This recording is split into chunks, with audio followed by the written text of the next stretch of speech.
বেঈমান আমরা না। আমাদেরকে প্রতিদিন এইটা চিন্তা করতে হবে যে আমাদের প্রতিদিন শত শত ফ্যাসিবাদ জন্মাচ্ছে এই শহরে, এই দেশে, এগুলোকে এখনই শেষ করতে হবে, না হলে কিন্তু এই জুলাই 24 শেষ হয়ে যাবে। কোনোভাবেই এটাকে শেষ করতে দেওয়া যাবে না। প্রত্যেককে এই গণকর্মীদের কাছে আমার অনুরোধ, আপনারা সঠিক তথ্য দিন এবং সঠিক জিনিসটা আপনাদেরকে জনগণের কাছে পৌঁছে দেন প্লিজ। আমাদের এই বাচ্চাদেরকে আমরা এই রক্ত বৃথা দিতে পারি না। এই শহীদী সপ্তাহে প্রত্যেক দিন হোক, সারা জীবন হোক, যতদিন এই বাংলাদেশ থাকুক। ধন্যবাদ সবাইকে, ধন্যবাদ আমার শহীদী বাচ্চাদেরকে। ধন্যবাদ ধন্যবাদ করেছি। সেখানে আমরা শহীদী সপ্তাহ উপলক্ষে 4টা দাবি জানিয়েছি। তার প্রথম দাবি ছিল বাংলাদেশের প্রাইমারি স্কুল থেকে শুরু করে সমস্ত স্কুল, কলেজ, মাদ্রাসা, ইউনিভার্সিটি এবং সরকারি বেসরকারি অফিসে যত দেয়াল আছে এর অন্তত একটা দেয়ালকে যেন শহীদী দেয়াল নামকরণ করা হয় এবং সেই শহীদী দেয়ালে আমাদের স্থানীয় যত শহীদ আছে এই জুলাই বিপ্লবে এবং যত জাতীয় পর্যায়ে শহীদ আছে সেই সমস্ত শহীদদের নাম যেন লিখে দেওয়া হয়। তো আমরা খুবই আনন্দিত হয়েছি। আমাদের এটা দেখে মাহমুদুর রহমান তিনি নিজে আমাদেরকে ফোন করে বলেছেন যে সবাই যখন গ্রাফিতে মুছবে তখন আমার দেশের প্রেসের সামনে আমি নতুন করে রং করতেছি, এইখানে তোমরা ইনকিলাব মঞ্চের ছেলেমেয়েরা এসে এই আন্দোলনে যারা অংশগ্রহণ করেছে, কোনো প্রফেশনাল আর্টিস্ট দরকার নাই, যারা বিপ্লব করেছে তাদেরকে নিয়ে এসে তোমরা পুরো দেয়াল লিখে ফেলো। এবং তিনি বলেছেন তার সামনে আমার দেশ প্রেসের সামনের দেয়ালকে তিনি শহীদী দেয়াল বলে ঘোষণা দিবেন ইনশাআল্লাহ। সুতরাং আমি এখন বলবো এইবারে আন্দোলনের একজন অত্যন্ত ইনফ্লুয়েন্সিয়াল নাট্য পরিচালক বান্না ভাই, যিনি ইয়াংদের মধ্যে অত্যন্ত জনপ্রিয় এবং সাহসী ভূমিকা পালন করেছেন, আমাদের বান্না ভাই কিছু কথা বলবেন, এরপর ইনশাআল্লাহ মাহমুদ ভাই উদ্বোধনী ঘোষণা করবেন। বান্না ভাই প্লিজ। আর এই আন্দোলনটা আসলে অনেক কঠিন আন্দোলন ছিল, আমাদের অনেক ভাইয়ের রক্ত গিয়েছে, আমাদের অনেক বোনের রক্ত গিয়েছে। আমরা দেশের আন্দোলন ছিল, এটা ছিল 16 বছরের একটা আন্দোলন। এই 16 বছরের আন্দোলনকে আমরা সবাই যেন আমাদের স্মৃতিতে ধরে রাখি। আমার স্কুলের সামনে, গভর্নমেন্ট হাই স্কুলের সামনে যেদিন প্রথম গ্রাফিতি মোছা হলো সেদিন রাত 3টার সময় আমি গেলাম আমার টিম নিয়ে এবং যে দেখলাম ওখানে পুরো আমাদের যত গ্রাফিতি আছে সব মুছে ফেলা হয়েছে। সেদিনই মনে হচ্ছিল কিছু একটা করা দরকার এবং সেই জায়গা থেকে ইনকিলাব মঞ্চ এগিয়ে এসছে, এই জন্য অসংখ্য ধন্যবাদ।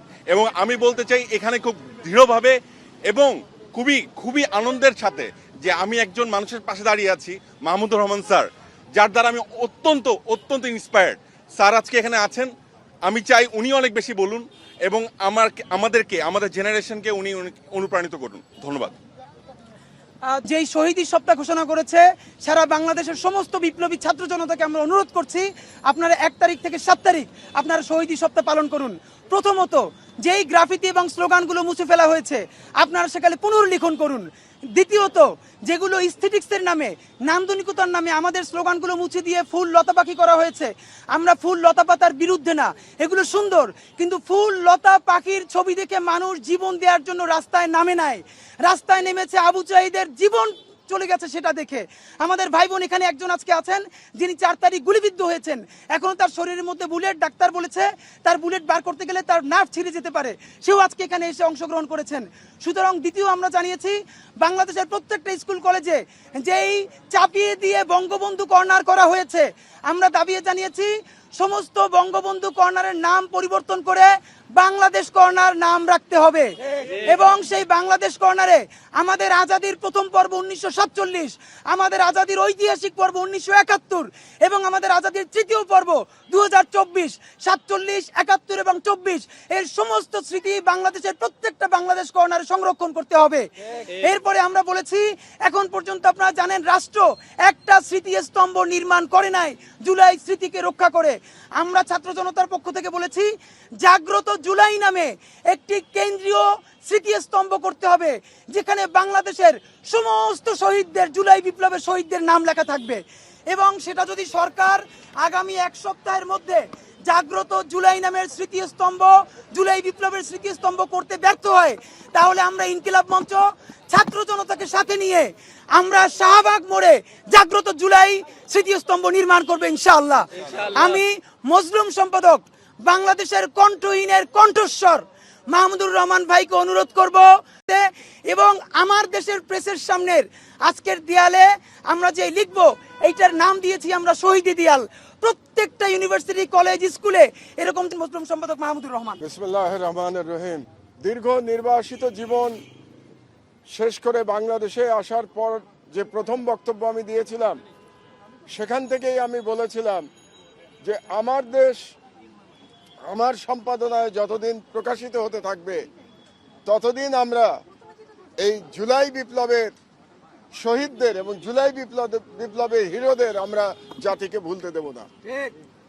আমি বলেছিলাম যে আমার দেশ সম্পূর্ণভাবে জুলাই বিপ্লবকে ধারণ করে এবং আজকের এই মহান কর্মসূচির মধ্যে আমার দেশ সংশ্লিষ্ট থাকতে পেরে আমি অত্যন্ত গর্বিত মনে করছি এবং আমি মনে করছি যে আমরা যে বলেছিলাম আমার দেশ জুলাই বিপ্লবকে সম্পূর্ণভাবে ধারণ করে তার একটি পদক্ষেপ, তার একটি প্রমাণ আজকে এখান থেকে শুরু হলো। আমাদের স্মরণে রাখতে হবে যে আমাদের তরুণ ছাত্র জনতা তাদের বুকের রক্ত দিয়ে অসামান্য সাহসিকতার পরিচয় দিয়ে এই ফ্যাসিবাদকে নির্মূল করেছে বাংলাদেশ থেকে এবং ভারতীয় হেজেমনির বিরুদ্ধে তারা যুদ্ধে জয়লাভ করেছে, প্রাথমিক যুদ্ধে জয়লাভ করেছে, কারণ ভারতীয় হেজেমনির বিরুদ্ধে যুদ্ধ চলমান আছে। আপনারা দেখতে পাচ্ছেন যে ভারতীয় মিডিয়াতে কিভাবে বাংলাদেশ বিরোধী প্রচারণা চালানো হচ্ছে এবং সেই প্রচারণার একটি উদ্দেশ্য হচ্ছে, প্রধান উদ্দেশ্য, যে বাংলাদেশ যাতে একটি স্বাধীন জাতি হিসেবে মাথা উঁচু করে দাঁড়াতে না পারে। তারা বাংলাদেশকে ভারতের একটি আশ্রিত রাজ্য হিসেবে দেখতে অভ্যস্ত মানসিকতার দিক দিয়ে এবং দেখতে পাচ্ছি আমরা ভারতীয় মিডিয়াতে কিভাবে বাংলাদেশের অভ্যন্তরীণ বিষয় নিয়ে কুৎসা রচনা করা হচ্ছে এবং দুর্ভাগ্যজনকভাবে এখন পর্যন্ত বাংলাদেশি মিডিয়া থেকে সেরকম প্রতিউত্তর দেয়া হচ্ছে না, যেটা গতকাল বাংলাদেশের যিনি এখন পররাষ্ট্র উপদেষ্টা তিনিও গতকাল এই কথাটি বলেছেন যে বাংলাদেশের মিডিয়ার আরো সোচ্চার হওয়া উচিত ভারতীয় হেজেমনির এই আগ্রাসনের বিরুদ্ধে। আপনাদেরকে স্মরণ করিয়ে দিতে চাই যে আমার দেশ প্রথম থেকে 2008 সালে যখন আমি আমার দেশের দায়িত্ব গ্রহণ করেছি তখন থেকেই ভারতীয় হেজেমনি এবং হাসিনার ফ্যাসিবাদের বিরুদ্ধে মাথা উঁচু করে লড়াই করে গেছে। 2013 সালে এই পত্রিকা বন্ধ করে দেয়া পর্যন্ত আজকে আল্লাহর রহমতে এবং মহান শহীদদের আত্মত্যাগের মধ্যে দিয়ে আজকে নবযাত্রার সূচনা হয়েছে এবং তার সাথে আমার দেশেরও নবযাত্রার সূচনা হয়েছে এবং এর কারণে আমি তাদের প্রতি সশ্রদ্ধ সালাম জানাই, কারণ তাদের আত্মত্যাগ ছাড়া আজকে আমরা এখানে দাঁড়িয়ে থাকতে পারতাম না। আমার সহকর্মীদের নিয়ে আমরা এখানে এমন একটা কর্মসূচি আজকে পালন করতে পারতাম না যদি শহীদরা রক্ত না দিতেন। আরেকটি কথা বলা প্রয়োজন যে একটু আগে আমার ছোট ভাই ওসমান হাদি বলেছে এ বিষয়ে যে আজকে আমরা সিদ্ধান্ত নিয়েছি যে এখানে যে গ্রাফিটি আঁকা হবে, এখানে যে স্লোগান লেখা হবে, এখানে যে মহান শহীদদের নাম লেখা হবে, এগুলো লিখবে সহযোদ্ধারা লিখবে, কারণ এর থেকে বড় সম্মান প্রদর্শন আর হতে পারে না যে সহযোদ্ধারা তাদের শহীদ সহযোদ্ধাদের নাম লিখছে। এটাই হচ্ছে সবচেয়ে বড় সম্মান। এটা যদি আমরা কোনো প্রফেশনাল পেইন্টারকে দিয়ে করাতাম তাহলে সেখানে এই মহৎ ব্যাপারটা থাকতো না, সেটা অনেকটা আনুষ্ঠানিক হয়ে যেত। কারণ এখানে যারা লিখবেন তারা নিজের হৃদয়ের সবটুকু মমতা, সবটুকু ভালোবাসা, সবটুকু শ্রদ্ধা দিয়ে তারা শহীদদের নাম লিখবেন। এবং আজকে আমি বলতে চাই যতদিন আমার দেশ আমার পরিচালনায় প্রকাশিত হতে থাকবে ততদিন আমার দেশ জুলাই বিপ্লবকে ধারণ করবে এবং হাসিনার ফ্যাসিবাদের বিরুদ্ধে লড়াই করে যাবে এবং ভারতীয় আধিপত্যবাদের বিরুদ্ধে লড়াই করে যাবে।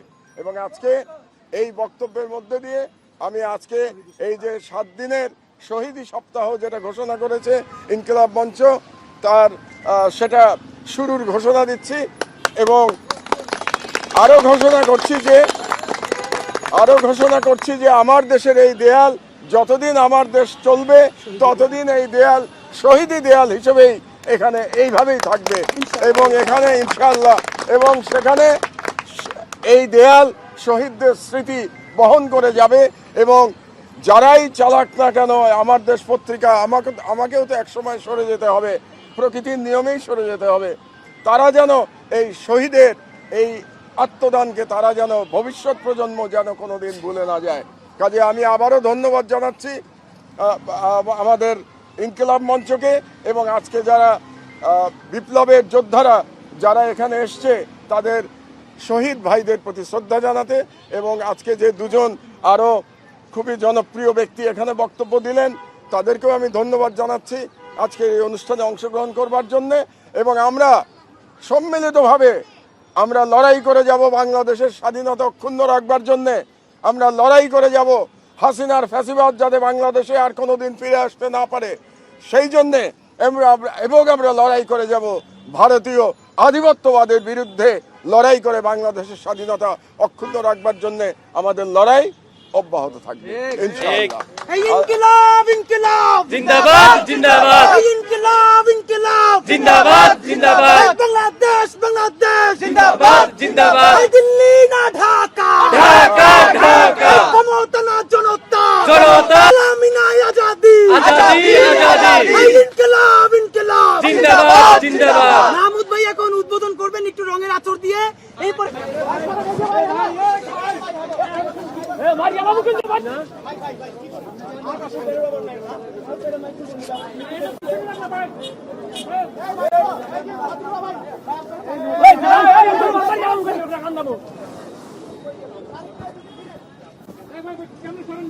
ভাই আপনারা সরেন না, একটু কাজ করতে দেন না।